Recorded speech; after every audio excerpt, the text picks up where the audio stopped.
मनोज जरांगे पाटलांच्या आंदोलनासाठी पुन्हा एक दिवसाची परवानगी देण्यात आली। पोलिसांकडून आता एका दिवसाची परवानगी वाढवण्यात आली। अटींसह जरांगे पाटलांना आंदोलनासाठी आता परवानगी देण्यात आलेली आहे। मनोज जरांगे पाटलांच्या आंदोलनासाठी पुन्हा आता एका दिवसाची परवानगी पोलिसांनी वाढवलेली आहे। पोलिसांकडून एक दिवसाची परवानगी अटी शर्तींसह वाढवण्यात आलेली आहे। तर ही थेट दृश्य देखील आम्ही तुम्हाला दाखवतोय। जरांगे पाटील हे आता उपोषण करतायत आणि काही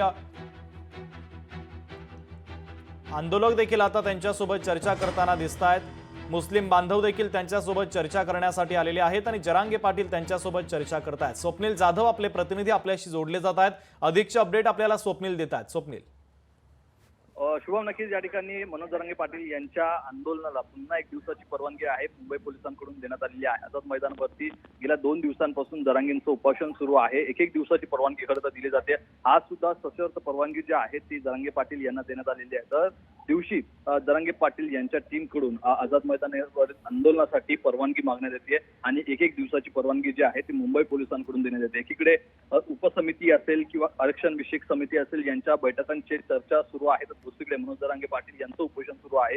दरम्यान मुंबईमध्ये गेल्या 2 दिवसांपासून चक्काजाम झाल्याचं पाहायला मिळतंय आणि आज या ठिकाणी पुन्हा एकदा परवानगी देण्यात आल्यामुळे उद्या सुद्धा संध्याकाळी 6 वाजेपर्यंत मनोज जरांगे पाटील यांच्या आंदोलनाला परवानगी देण्यात आलेली आहे। मात्र एक दिवसाची जरी परवानगी देण्यात आली असली तरी पुढील 8 ते 9 दिवसांसाठी जरांगे पाटील हे आझाद मैदानावरती आंदोलन करण्यावर ठाम असल्याचे त्यांनी म्हटलेलं आहे। शुभम, स्वप्नील, जरांगे पाटील यांची प्रकृती देखील आता ठीक नसल्याचं पाहायला मिळतंय। प्रकृतीच्या संदर्भातले अपडेट काय? डॉक्टरांनी चेकअप वगैरे काही केलंय का?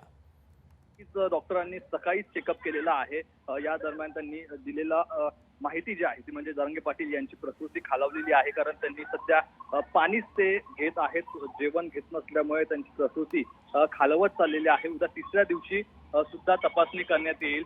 एकीकडे मनोज जरांगे पाटील यांची जरी प्रकृती खालवत असली तरी दुसरीकडे मुंबईत जे मराठा आंदोलक आलेले आहेत त्यांच्या सुद्धा प्रकृती संदर्भात माहिती येते की त्यांना सुद्धा ताप असेल, सर्दी असेल, खोकला असेल अशी लक्षणं जे आहेत ते जाणवू लागलेली आहेत। काल सुद्धा एका आंदोलकांचा हृदयविकाराच्या झटक्याने मृत्यू झाला होता। दरम्यान मुंबई महानगरपालिकेकडून या ठिकाणी जे आरोग्य पथक आहे ते सुद्धा या ठिकाणी तैनात केलेलं आहे। मात्र एकूणच या ठिकाणी जर बघितलं तर मनोज जरांगे पाटील यांची प्रकृती खालावत आहे। मोठ्या प्रमाणात मराठा आंदोलक जे आहेत ते सुद्धा आजारी पडत आहेत।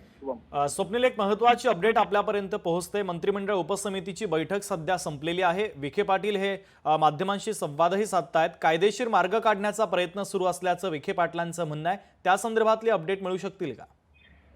शुभम, मराठा उपसमितीची बैठक खरं तर संपलेली आहे। या बैठकीमध्ये जरांगे पाटील यांनी काल काही सूचना आणि त्यांच्या मागण्या त्या ठिकाणी ठेवल्या होत्या, त्या संदर्भात चर्चा ही झाली आहे। एकूणच या ठिकाणी कुणबी नोंदी सापडणं आणि एकूणच त्या शोधण्यासाठी जी समिती गठीत करण्यात आलेली आहे ती म्हणजे माजी न्यायमूर्ती संदीप शिंदे यांच्या अध्यक्षतेखाली होती आणि तेच यांनी काल भेट घेतली होती जरांगे पाटील यांची। काही प्रमुख प्रमाणपत्र जे आहेत आणि नोंदी आहेत त्या संदर्भात चर्चा झालेली आहे। दरम्यान प्रमाणपत्र देण्यास सुरुवात करावी आरक्षण विषयक अशा प्रकारची जी मागणी आहे त्यावरती खरं तर संदीप शिंदे आणि एकूणच राधाकृष्ण विखे पाटील असतील यांच्यात चर्चा झालेली आहे। त्यानंतर मुख्यमंत्र्यांसोबत सुद्धा काल रात्रभर चर्चा ही खरं तर सुरू होती आणि यानंतर पुन्हा एकदा जर बघितलं तर म्हणजे एकूणच वकिलांचा सुद्धा या ठिकाणी सल्ला जो आहे तो घेण्यात आलेला आहे। त्यानंतर खरं तर आता जरांगे पाटील यांच्यापर्यंत काय माहिती नक्की ठेवण्यात येते, आरक्षण विषयक आणि कायदे विषयक कोणकोणत्या बाबी आणि यामध्ये कशा प्रकारे मध्यमार्ग काढण्यात येतो